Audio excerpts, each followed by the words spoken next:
So today, we are diving deep into the absolutely wild story of AlphaBay.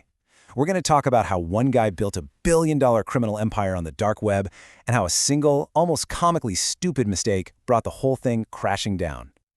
Okay, so picture this. It's a hot, sticky morning in Bangkok. A 25-year-old millionaire is in his mansion when he hears a crash outside. For years, this guy's been a completely untouchable ghost, but his entire world is about to shatter in a matter of seconds.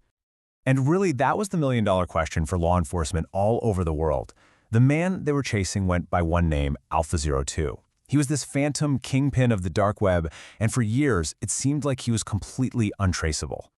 To really get how he fell so hard, you first have to understand how he rose so high. See, back in the mid-2010s, the dark web had this massive power vacuum. The infamous Silk Road had just been taken down, and the throne was basically sitting empty, just waiting for a new king. And that new king, well, that was Alpha-02. He launched AlphaBay in late 2014. And yeah, it started off kind of small, just selling stolen data. But the ambition behind it was huge. The site was slick, it was easy to use, and it just exploded. Soon, it was a one-stop shop for everything illegal. We're talking drugs, weapons, malware, the whole shebang. It was no joke the Amazon for crime. And just to put the scale of this thing into perspective for you, you've probably heard of the Silk Road, right? It was notorious. Well, at its peak, AlphaBay was 10 times larger. It completely dwarfed every other illegal market in history. It wasn't even close. By 2017, this site was pulling in over $600,000 in transactions every single day. And off of every single one of those deals, our anonymous admin, Alpha-02, was skimming a neat 2 to 4% commission. The money was just pouring in. So you got to be wondering, how did he stay hidden while all this was going on? Well, he built these incredible layers of secrecy. The site ran on the anonymous Tor network. He used these things called cryptocurrency tumblers to launder all the profits. He even appointed a public-facing lieutenant, a guy who went by Dissect, to handle all the communications. Meanwhile, he just faded into the background, becoming this mysterious, untouchable admin. He was, for all intents and purposes, a ghost in the machine. And you know what? For 2 long years, it actually worked. Law enforcement agencies were just chasing a phantom. They kept hitting dead end after dead end. But then, one single mistake, a tiny slip-up he'd made years earlier, cracked the entire investigation wide open. Out of the blue, an agent at the DEA gets an anonymous email, and this tipster tells him that way back when AlphaBay first started, the site's automated welcome emails had this critical flaw in them. For a little while, they actually revealed the sender's personal email address.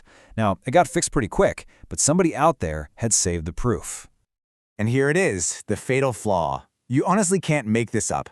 The personal email of the most sophisticated, most successful dark web kingpin in the world was pimp_alex91@hotmail.com. I mean, it sounds more like a teenager's gamer tag than the address of a criminal mastermind. But for investigators, this was the first real thread they could finally pull. And that one single email address blew the case wide open. It revealed these two completely different worlds. On one side, you had the secretive ghost, Alpha-02, but on the other, it led them to Alexandre Cazes, a 25-year-old Canadian tech guy living in Bangkok.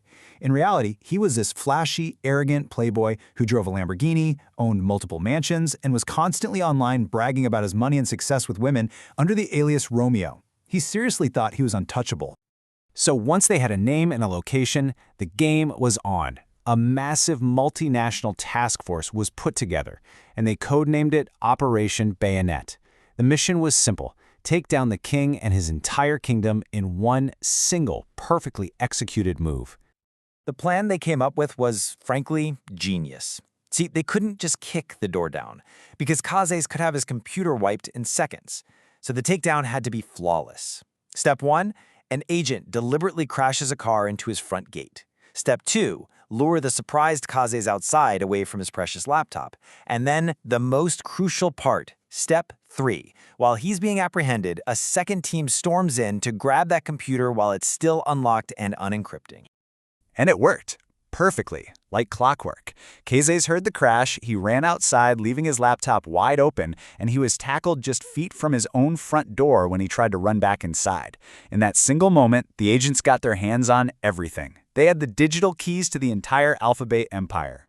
But here's the thing. The arrest, that was only phase 1. What they did next was an even more brilliant piece of deception, one that was designed to land a massive blow to the entire dark web ecosystem. This was the masterstroke. The same day they arrested Cazes, they secretly took AlphaBay offline. And just as they predicted, the users panicked and immediately fled to the next biggest marketplace, a site called Hansa. But here's the twist. European police had already secretly taken control of Hansa weeks earlier. So for 2 weeks, they just sat back and watched as thousands of criminals walked right into their honeypot. Then, on July 20th, they dropped the bombshell, announcing they had taken down both markets at the same time. For Alexandre Cazes, the reality of his new situation must have just hit him like a freight train. His entire empire was gone, all his money was seized. And just 1 week after his arrest, the 25-year-old kid who had built an untouchable kingdom was found dead in his Thai jail cell. It was an apparent suicide. The whole operation was called the largest takedown in dark web history. It was a massive victory for law enforcement. But in this shadowy world, when one empire falls, what happens next? And this timeline really highlights the fundamental problem here. It's a cycle. The fall of the Silk Road created the space for AlphaBay to rise, and the fall of AlphaBay, that created a vacuum that was filled by a new giant, a Russian market called Hydra.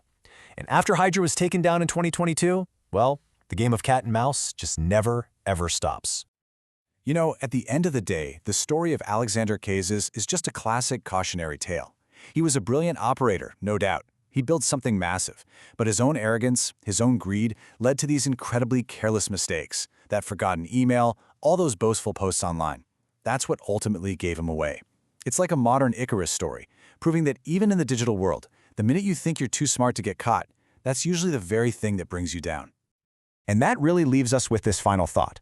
The AlphaBay takedown was a tactical masterpiece, for sure, but it also highlights this huge strategic challenge. It raises this fascinating question about the whole fight. When you cut off the head of the Hydra, how much does it really matter if you know 2 more are guaranteed to grow back in its place?